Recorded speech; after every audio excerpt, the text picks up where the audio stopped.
Hello, welcome to A to Z reaction. आज हम लोग देखने वाले हैं कि पाकिस्तान ने मेडिसिन तो ले ली लेकिन उनके पास देने के लिए पैसे भी नहीं हैं। नमस्कार and I welcome you to world affairs. मैं हूं प्रशांत धवन। नाउ रिसेंटली भारत के जो विदेश मंत्री हैं डॉक्टर एस जयशंकर, इन्होंने पार्लियामेंट में खड़े होकर ये कहा है कि पाकिस्तान भारत से बहुत ही बड़े स्केल पर मेडिसिन तो परचेज कर रहा है मगर इसकी पेमेंट नहीं कर रहा है। यहाँ पर आप देख पाओगे, इस पे आपको आर्टिकल दिखेगा कि पाकिस्तान की जो फार्मा कंपनीज हैं जो इंडिया से मेडिसिन ड्रग्स परचेज करती हैं, ये लोग $430,000 की जो पेमेंट है ये रोक कर बैठ गए हैं टू दी इंडियन एक्सपोर्टर्स। और इंटरेस्टिंग बात देखिए, सबसे फैसिनेटिंग बात यहाँ पर जयशंकर साहब ने ये बताई कि as per the available records Pakistan ने अप्रैल 2021 से दिसंबर 2021 तक टोटल $203 मिलियन की दवाइयां परचेज करी है फ्रॉम इंडिया। अब और इंटरेस्टिंग बात मैं आपको ये बताता हूँ कि ऐसा नहीं है कि डॉक्टर एस जयशंकर ने ऐसे ही ये जो स्टेटमेंट है पार्लियामेंट में खड़े होकर दे दी। इसके पीछे एक रीजन भी है। रीजन यहाँ पर यह है कि सुब्रमण्यम स्वामी जी जो राज्यसभा में मेंबर ऑफ पार्लियामेंट है, इन्होंने ओपनली एक क्वेश्चन रखा सरकार के सामने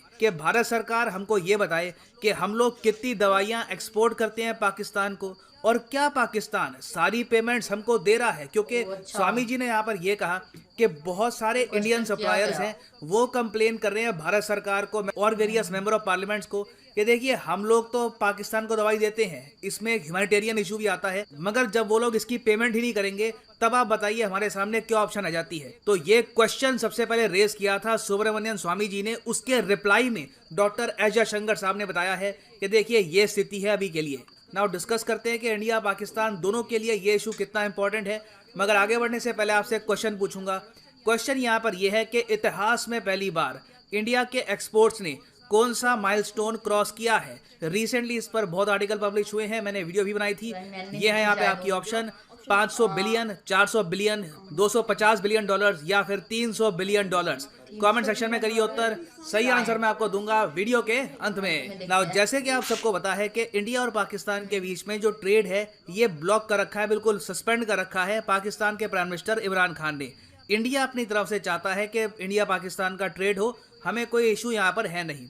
मगर इमरान खान का यहाँ पर यह स्टांस है कि आर्टिकल 370 जो रिमूव कर दिया इंडिया ने, जब तक इंडिया ये आर्टिकल रिस्टोर नहीं कर देता पाकिस्तान इंडिया के साथ ट्रेड नहीं करेगा। अब ये जो डिमांड है काफी हद तक स्टूपिड भी है, क्योंकि आप देखोगे 2019 से लेकर 2022 अब आ चुका है। कश्मीर में धीरे धीरे जो सिचुएशन है इंप्रूव हुई है। अब तो बिलियंस ऑफ डॉलर्स की इन्वेस्टमेंट हो रही है कश्मीर में। हमने रिसेंटली देखा है कि गल्फ कंट्री से एक ह्यूज डेलीगेशन आया है। बहुत ही जल्दी बताया जा रहा है कि कश्मीर में एटलीस्ट 10 से लेकर $15 बिलियन की इन्वेस्टमेंट अनाउंस हो सकती है। इससे पहले भी मैंने आपको बताया था कि यूएई की एक बहुत ही मेजर कंपनी है, ये अब जम्मू कश्मीर में एक मॉल भी बनाएगी। तो जब इतनी प्रोग्रेस हो रही है, इन्वेस्टमेंट्स आ रही है जम्मू कश्मीर में, जम्मू कश्मीर फाइनली प्रोग्रेस कर रहा है, हम आर्टिकल 370 क्यों वापस लेके आएंगे। मगर इमरान खान अपनी जिद पे काफी हद तक अड़े हैं, इनको आर्टिकल 370 वापस चाहिए। नाउ अगर हम जाएं 2019 में, जब इनिशियली इमरान खान ने इंडिया के साथ ट्रेड सस्पेंड कर दिया था, उस वक्त एक बहुत ही अजीब सी बात हुई।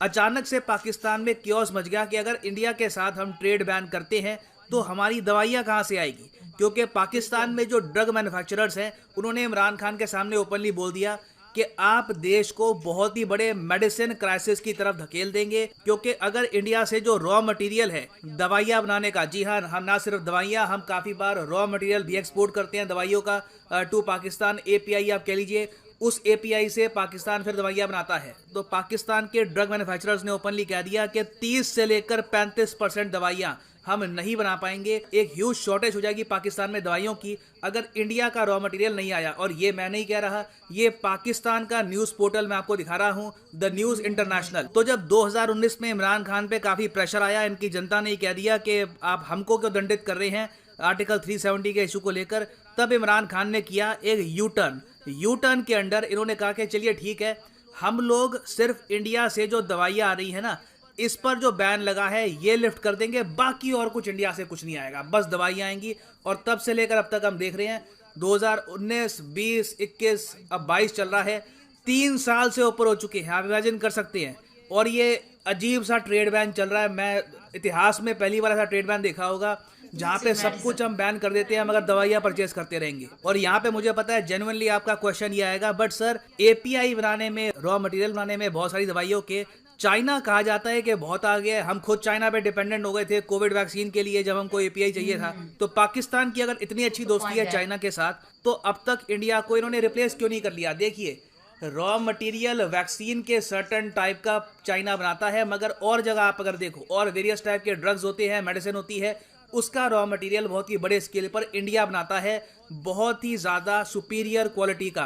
इंडिया को ऐसे ही नहीं, दुनिया में टाइटल मिला है वर्ल्ड फार्मेसी का। आप सबको पता है कि चाइना कितना अग्रेसिव है एक्सपोर्ट्स को लेकर, मगर तब भी फार्मास्यूटिकल इंडस्ट्री में, दवाइयों की इंडस्ट्री में ये लोग इंडिया को बीट नहीं कर पाए। तो पाकिस्तान ने कोशिश खूब करी कि चाइना रिप्लेस कर दे इंडिया को इनकी मार्केट में, फार्मास्यूटिकल मार्केट में, मगर आज 2022 में भी ऐसा नहीं हो पाया। जैसे आपने देखा कि 2021 के पूरे साल में भी नहीं, अप्रैल से लेकर दिसंबर में ही पाकिस्तान ने $200 मिलियन की इंडियन मेडिसिन परचेज करी है। और लगता नहीं है कि आने वाले समय में भी पाकिस्तान इंडिया पर जो डिपेंडेंस है इसको हटा पाएगा।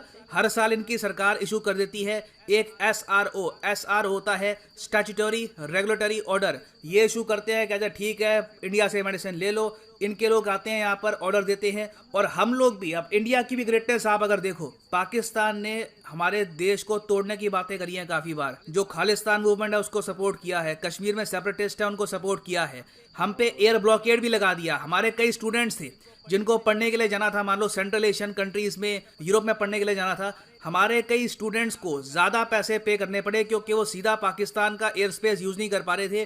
फ्लाइट को नीचे इस तरीके से होकर यूरोप जाना पड़ा। इस सब की वजह से जो आम इंसान है इंडिया में, उसको काफ़ी बार 20-30 हज़ार रुपये एक्स्ट्रा पे करने पड़े अपनी एयर टिकट के लिए।